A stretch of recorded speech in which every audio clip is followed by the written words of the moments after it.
Folks, I know you're as excited about Across the Spider-Verse as I am, and my god, what an incredible trailer we got. And while I'm sure a lot of you want to break down all the tiny Easter eggs and references and countless spider people we saw throughout, I'm a little more interested in what this story is doing and saying. And I think the trailer gives us a plethora of hints about the themes and character dynamics we're sure to see throughout the multiversal adventure. So join me as we travel across the Spider-Verse. And if you like my breakdown here, be sure to check out some of my other Spider-Man videos as well. I've covered the live action movies as well as a couple animated series with plenty more to come in the future. Thanks. Okay, so as the trailer begins, it's clear that Miles is going through it. He stands and ponders on the roof of this building, looking out at the city skyline, and his mom follows to talk him through it. It's just hard to see my little man not being my little boy all the time. So, if you remember back in the first look tease we got last year, when Gwen shows up to talk to Miles, she asks him to leave with her and he says this: I'm grounded. There's also a shot later in this new trailer where we can see Miles angrily walking away from his parents. So I think the idea here is going to be that through his new responsibilities as Spider-Man, Miles is likely struggling to balance his life. A spider tale as old as time, I know. So through neglecting his schoolwork, his familial obligations, etc., he gets in trouble with his parents and is grounded, leading to this conversation maybe right after a fight with his pops. While Rio has this heart-to-heart with Miles, we see some important clips from the first film, buying the Spidey costume from Stan, learning to swing with Peter B, connecting with Gwen on the Hudson Valley bus, looking up at Peter's costume, and making his iconic leap of faith. Then we get some new shots of Miles being a friendly neighborhood Spider-Man, saving a bunch of citizens from being pancaked by a cab, grabbing a hot dog from a street vendor and webbing the money back to him. Rio's voiceover continues to lay out what I expect will be a majorly important theme throughout this film. Her fears that out in the world, or in this case across the Spider-Verse, others won't have his back the way his loved ones do.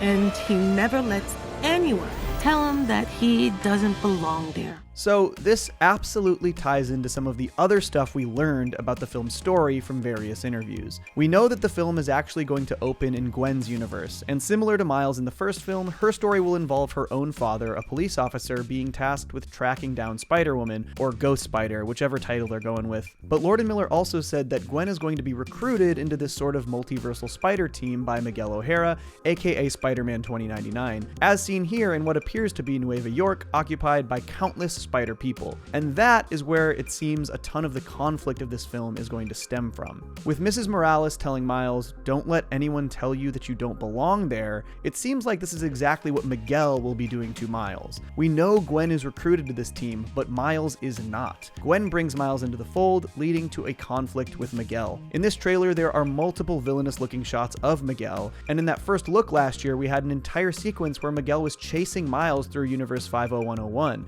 aka Mumbattan, home of Pavitir Prabhakar, aka Spider-Man India. When Miguel catches Miles, he warps him directly back to Nueva York. We also get this Gwen/Miguel exchange that is very adversarial.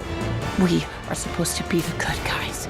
We are. But how? What? Why? Why are the spider people facing off against one another? Well, the film's synopsis actually confirms this aspect of the story, stating that Miles is catapulted across the multiverse and encounters a team of spider people charged with protecting its very existence. When the heroes clash on how to handle a new threat, Miles finds himself pitted against the other spiders. So, here's my theory. Though he isn't in this trailer, we've been told that the Spot is going to be the villain in this film. This partially feels like a mislead because it seems clear that it's a Spidey versus Spidey conflict. But it seems like the Spot's villainy and how to deal with the Spot is going to be the conflict that the synopsis teases. Now, I don't know if you've noticed, but there is a subtle focus on paternal relationships in this trailer, besides the whole thing being structured around Miles and his mother's conversation.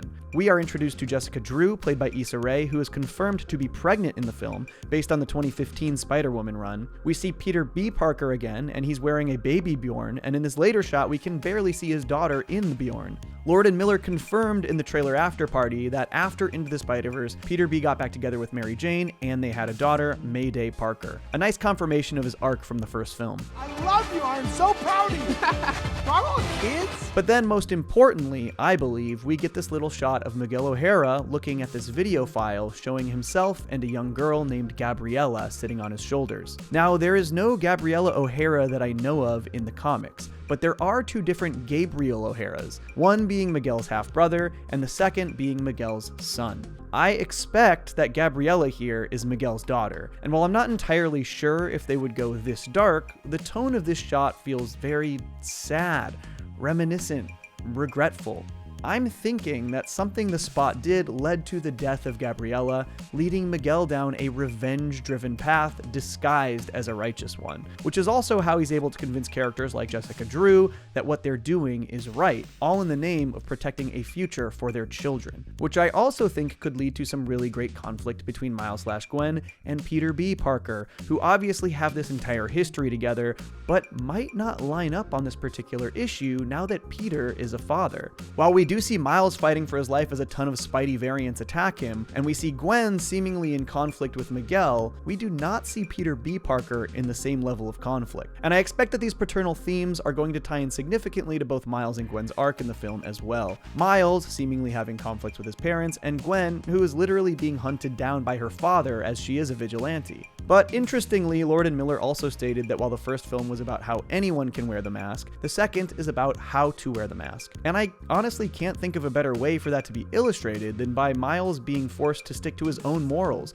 accept great responsibility, and challenge the other more experienced Spider people who he feels are doing the wrong thing. Obviously, this trailer is absolutely filled to the brim with Spider people. I'm not going to run down every single one. There are other channels that will handle that for you, I'm sure, but there are some really fun ones that I wanted to point out. I was really happy to see one of my favorite Spidey variants from the original Spider-Verse run, Maybelle Riley, aka Lady Spider, an 18th century steampunk Spider-Woman. I just love this damn design. I know she's only in the background here, but I hope we see a little bit more of her in action. There's a little cameo from the Insomniac Games versions of Peter, which is sure to make people go crazy. Those games are really great, I get it. And we also get Peter seemingly straight out of Spider-Man Unlimited, the pseudo follow-up show to the 90s animated series that takes place on an entirely different Earth, which I will definitely be doing a retrospective on next year. This also begs the question, how many other Spideys from the various animated and live-action series/movies might we see cameo in this film? Will we get one from the 90s series? Will we get Neil Patrick Harris's Peter from the new animated series? Will we finally get some kind of follow-up on Peter in the perfect but short-lived Spectacular Spider-Man series? Are Toby, Andrew, and Tom gonna make appearances? I still desperately want them to bring in Reeve Carney, who played Peter in the infamous Broadway musical Spider-Man Turn Off the Dark. Have him sing while he fights. This could be fun.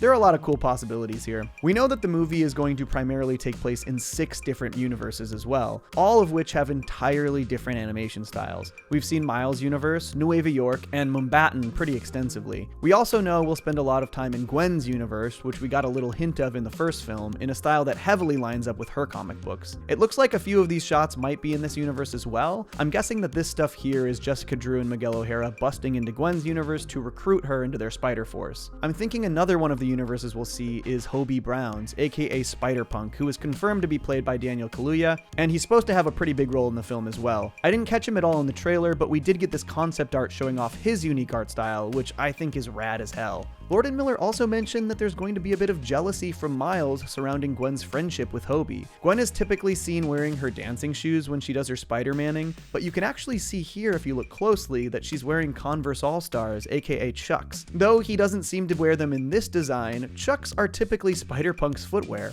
Lord and Miller did confirm that the All-Stars worn by Gwen were given to her by Hobie, and it's definitely clear that Miles has been crushing on Gwen at least a little bit. Besides this shot of the pair of them sitting upside down having romantic vibes, the first look teaser last year showed that Miles drew Gwen in his art book, paired with the bus ticket from Hudson Valley that they took together, where they really bonded for the first time. I missed you too. But what I think stands out most about this trailer in general is that all of this insane multiversal madness actually takes a complete backseat to the emotion. Framing it around Miles' conversation with his mother firmly establishes what is most important in this film. It's exactly what was most important in the previous film. There are core character conflicts stemming from personal and emotional places. It isn't about the multiverse exploding, it's about these characters and how their personal journeys will lead them through this adventure.